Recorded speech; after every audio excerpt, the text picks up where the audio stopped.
recommendations on the negotiations for a new partnership with the UK of Great Britain and Northern Ireland. You know the history. I will not remind you of it. You can find it in the documents that you have. And I will immediately give the floor to the rapporteur, Mr. Chris Peters, who is with us in the room. Mr. Peters, please, can you tell us where we are right now? Thank you, Madam Chair. I shall be very brief. We have prepared a draft with very important principles and issues. The most important one is, of course, that we are convinced that there must be an agreement with the UK that ensure a balance of rights and obligations, respect the fully integrity of the EU's internal market and customs union, and of course guarantee a level playing field. That is the main issue, and there are three levels and elements and issues. The first element is the internal market, of course.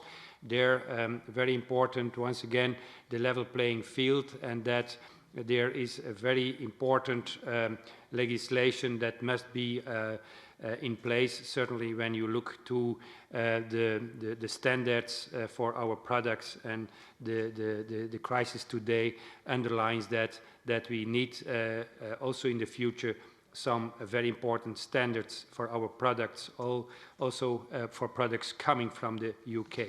The second part of the draft is the part about customs. Of course, there is the issue of the Irish border, very crucial, and of course also that also here there is equality for the conditions for the European companies. And thirdly, and last point, is the consumer policy.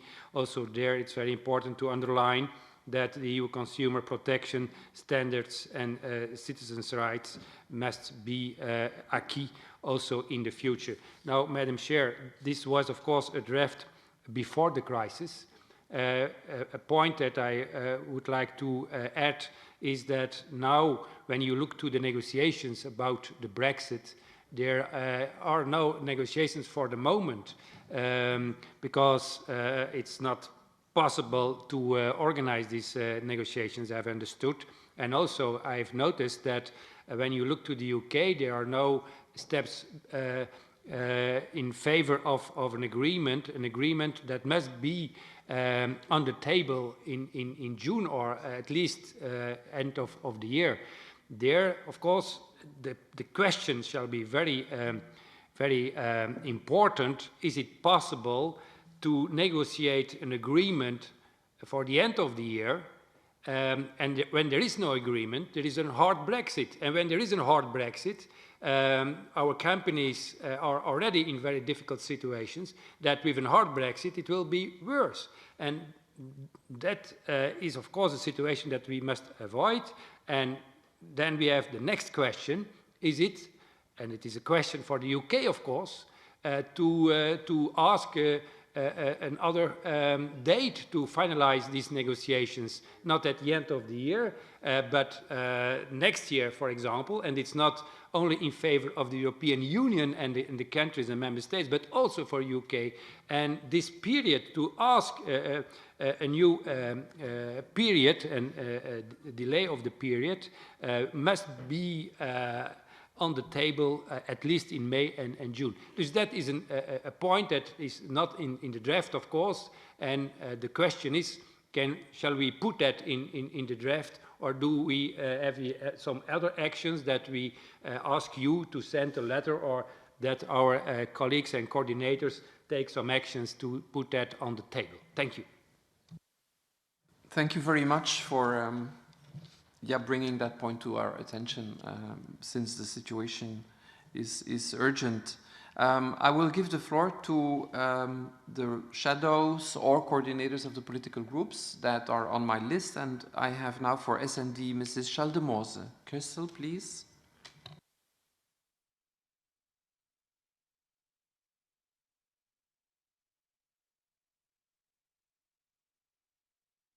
And maybe ask Mr. Gozzi to be ready after that. Hear me now? Oh, now I'm on. Sorry. technical problems. First of all, I would like to say thank you to Mr. Peters for the draft opinion. In general, the S&D group supports it. I will table a couple of amendments. I think that we should put a little bit more in the report on the consumer protection, because I think that is also very important for us as a committee to make sure that we have that in the draft. I also have a couple of, more smaller suggestions for how to improve the opinion, but in general, we do support the opinion. To the question about the negotiations and the timetable for that in general, I think it is a good idea if it was a reply from the whole of the Parliament, so that every committee together is sending a signal, maybe through the Parliament's negotiator. I think it's better, because then we have a common reply to the situation. My personal point of view is that I think it is important to make sure that we get an agreement, and therefore I think if we could prolong the negotiations a little bit, but maybe not longer than the whole corona crisis lasts, then it could be an option. But of course, it is completely up to Mr. Johnson and UK to say whether they want to have an agreement or not. But for us here in EU and for the internal market, I believe it is important to have a deal. But support, and I will table some amendments, but I'm pretty sure that we will be able to make a good opinion here. Thank you very much. Thank you, Mrs. Schaldemose. I think the suggestion of doing or raising this at a higher level for the whole of the Parliament, maybe at the task force level or through the CCC, I will ask Mr. Peters to comment on that at the end. The next on my list is Mr. Gauzy for Renew, and after that I will have Mrs. Cavazzini for the Greens. Thanks, Chair.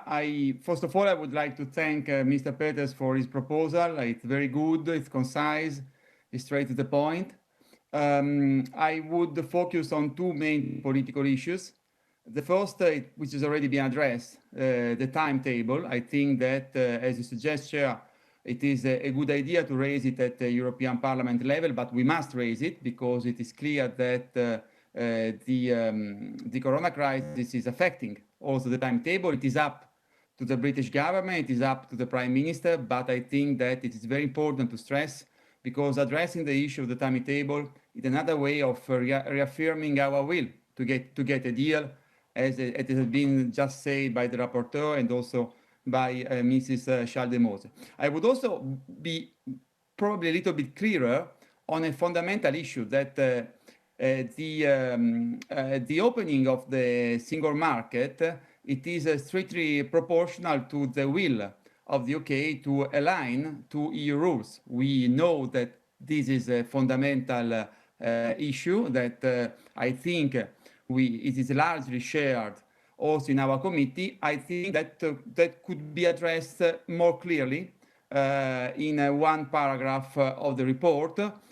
For the rest, I think that our main priority is to have an agreement which is has to guarantee integrity and proper function of the internal market and customs union, a level playing field of our businesses, and high level of consumer protection are properly addressed in the draft report. Thank you, Chair. Thank you, Mr. Gauzy. Next is Mrs. Cavazzini, and afterwards Mr. Jurzica. Hello again, I hope you can hear me.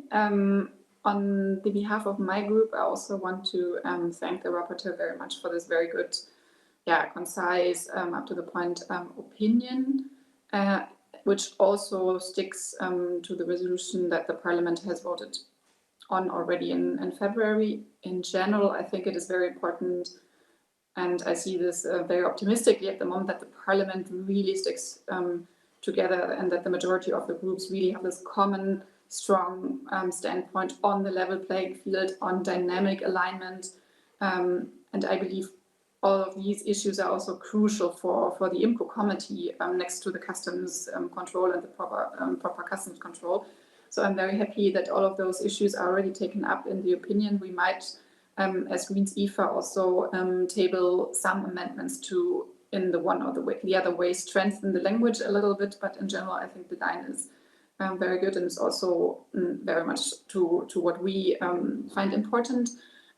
Several of you had mentioned already the timeline. I mean, I'm following trade negotiations a lot for many years, and I can just say, even before Corona, we thought it would almost be impossible to stick to this timeline, because if you look at the CETA, for example, that Johnson always puts as an example, these negotiations took like 7 years.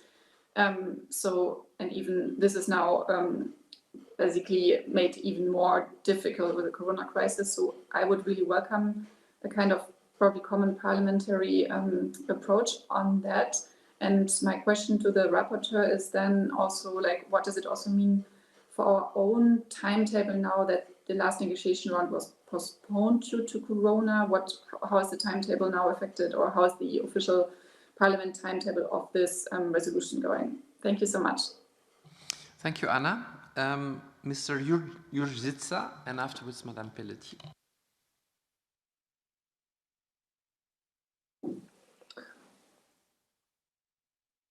Hello. Good morning from Bratislava, Slovakia. Nice to see you again, and nice to guess you. I would like to thank the rapporteur for his draft report. The EU has concluded several successful trade negotiations in the recent years, and I believe the negotiations with the UK can have a fortunate end for both sides as well. In contrast with what European Parliament stressed in the past, I do not consider the 4 freedoms indivisible. Indivisibility of 4 freedoms is a political position, but technically and economically speaking, free trade between EU and UK is feasible even if restrictions on a free movement of labor are applied. In any case, we might show as much flexibility as we can to avoid the lose-lose scenario for everyone. No trade deal would imply no free movement of labor, goods, services, or capital across channel. Potential crash of the negotiations would be extremely costly, as UK became the largest trading partner of the EU the very next day after Brexit. Considering the critical circumstances in the Europe today, we do not need to complicate trade even more than is already. Thank you for your attention. Thank you, Mr. Jurzica. Et Madame Pelletier, enfin. Merci Madame la Présidente. Alors, je vais parler au nom de ma collègue Katarina Konechka parce qu'elle n'arrive pas à se connecter et elle m'a envoyé ce que j'avais à vous lire. Alors, vous excuserez mon anglais qui a un très mauvais accent français, mais je tente. Dear colleague, it's very unfortunate that in these sad times we must discuss this topic. That in the time of unity and solidarity, we must discuss the first ever division of the EU. However, I would like to thank you, Chris Peters, for a very good draft opinion. We will surely add some points or maybe extend some already mentioned in the opinion, but I believe we are going in the right direction. We also believe that under no circumstance a third country can have the same right or enjoy the same benefits as a member state, and feel the need to make sure European consumer rights are protected and not watered down. Believe we can find consensus very soon, and IMCO position will be clear and strongly in favor of your citizens. Sorry for my English. C'était très bien. Thank you very much. I have 2 more questions or people that want to ask questions. I think we can take them. I have Madame Grappini, who has, yes, I see more coming. Maybe I will first give Mr. Canas the floor because you're in the room. Oh, you didn't want the floor? Okay, I'm sorry. So I see in the system right now Madame Grappini and Monsieur Jean-Lin. I can't read it. I'm sorry. Okay, Lacapelle, and then Mr. Manders. Monsieur Lacapelle, vous pouvez commencer.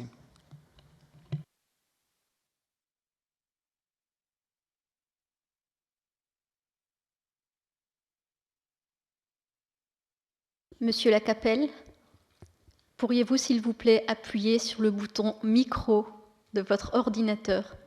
Ah, c'est fait, on vous voit. Alors, c'est fait? C'est bon parfait, ne bougez plus. Parfait. Bienvenue. Très bien. Merci beaucoup. Madame la Présidente, le mandat de négociation accordé par le Conseil à la Commission européenne le 25 février est assez comique en son genre. Il consiste à faire comme si le Brexit n'avait pas été un phénomène politique et comme s'il s'agissait d'une simple modification de la situation juridique du Royaume-Uni qui devient un État tiers. Monsieur Lacapelle, vous pouvez parler plus lentement pour les interprètes, s'il vous plaît. Merci. Entre le référendum de 2016 et le départ de 2020, cette absence de remise en question avait déjà été perceptible.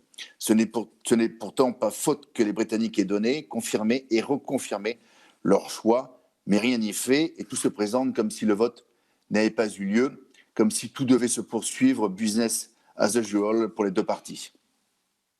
Monsieur le rapporteur, vous recréez ce qui a échoué et tentez de faire en sorte que le Royaume-Uni se trouve dans une situation exactement similaire à celle qu'il a quittée. L'accord que l'Union européenne doit conclure avec le Royaume-Uni avant la fin de l'année pourrait prendre en compte les intérêts et intentions de la Grande-Bretagne. Il pourrait envisager la possibilité de relations bilatérales pour les rapports futurs entre les Anglais et les différents pays européens. Il pourrait offrir une attitude à certains sujets, certains éléments de fait relatifs aux intérêts réels qu'a l'Europe au Royaume-Uni et le Royaume-Uni en l'Europe. Il n'en fait rien. Il y a une chose pourtant qui change pour les Anglais et que votre rapport souligne en son paragraphe 5. En aucun cas, un pays tiers ne saurait jouir des mêmes droits ou avantages que ceux dont bénéficie un État membre. Cette phrase du rapport est répétée 3 fois dans le mandat de négociation. Cette disposition, pour ne pas dire cette punition, si mesquine qu'on la croirait inspirée par l'esprit de vengeance, équivaut à prier la Commission européenne de conclure avec la Grande-Bretagne un accord qui sera nécessairement désavantageux pour cette dernière. Or, c'est là une volonté absurde et paradoxale, car d'une part, l'Union européenne n'a de cesse de favoriser le monde entier par le moyen d'accords de libre-échange qui nous sont parfois et souvent même défavorables. Les récents appels à l'élargissement confirment ce désir qu'a l'Union européenne d'amener autant de pays tiers que possible à des critères de développement qui soient ceux d'un État membre, jusqu'à ce qu'ils puissent intégrer l'Union européenne elle-même. Mais voici que dans le cas du Royaume-Uni, il faudrait marquer une distance et la tenir comme éloignée d'une pleine et entière coopération réciproque. Absurde également car ce déséquilibre risque tout bonnement de produire un effet contraire à celui qui était recherché, c'est-à-dire de pousser les Britanniques à se dire que puisque l'accord sera forcément biaisé en leur défaveur, il vaut mieux partir sans accord. Personne ici, je pense, ne souhaite cela. Mais alors, il faut négocier sérieusement. L'Union européenne a mangé son chapeau je ne sais combien de fois en concluant des accords de libre-échange, que ce soit avec le Japon, le Canada ou le Mercosur. À chaque fois, par exemple, elle avait souhaité éviter la libéralisation des produits alimentaires et à chaque fois, elle a échoué. L'expérience devrait l'instruire de ce que ces exigences ne sont pas réalistes. Je vous invite donc, monsieur le rapporteur, à réorienter votre rapport dans le sens d'un plus grand respect des intérêts réciproques des deux parties à l'accord futur, en ce qui concerne le marché intérieur, les droits de douane qu'il choisira d'appliquer, la législation qu'il adoptera sur les flux de données et le marché numérique, tout cela doit être négocié comme un partenaire en tenant compte de nos situations respectives et non en cherchant à en faire notre clone. Notre groupe proposera des amendements en ce sens. Je vous remercie. Merci, Monsieur Lacapelle. I will first give the floor to Mr. Manders, or do we have Mrs. Grappini in the system? No, it doesn't work. There is some problem. Mrs. Grappini, may I kindly ask you to press the speaker button on your screen? Okay, it's coming.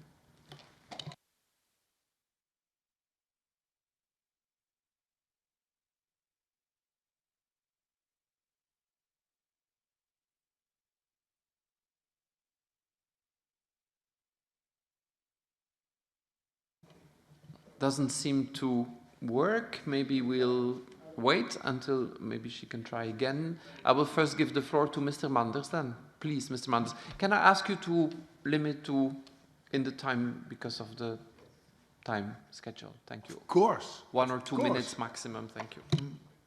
Oh, thank you very much. Thank you. Compliments to my colleague Chris Peters, of course. But I want to stress, and I will table some amendments in the direction that we now only focusing on economics and trade, etc., but I think we should focus also on emotion and identity. And in this case, because it's better to work with friends than with enemies. And for that reason, I think, and it's also one of the major points I want to make, and Andreas already did it regarding to the debate with Mr. Breton. I think also this committee should focus on the internal market via emotion and identity, because if there is no support for joining the EU and being a part of the EU, then there will be more Brexits, but then with the first 3 letters different. And that would be a pity. So I think we have to start now from, again, by building the EU and also by building again the internal market. I give you one example. Last Thursday, there was a proposal of the European Commission to, via ECHA, the biocidal regulation, that there could be a European registration for disinfectants, and the Council blocked that because they want to have to do it in every member state, though in a time there is a crisis that we need disinfectants, that the member states are really opposing to work together. It's a shame. Thank you.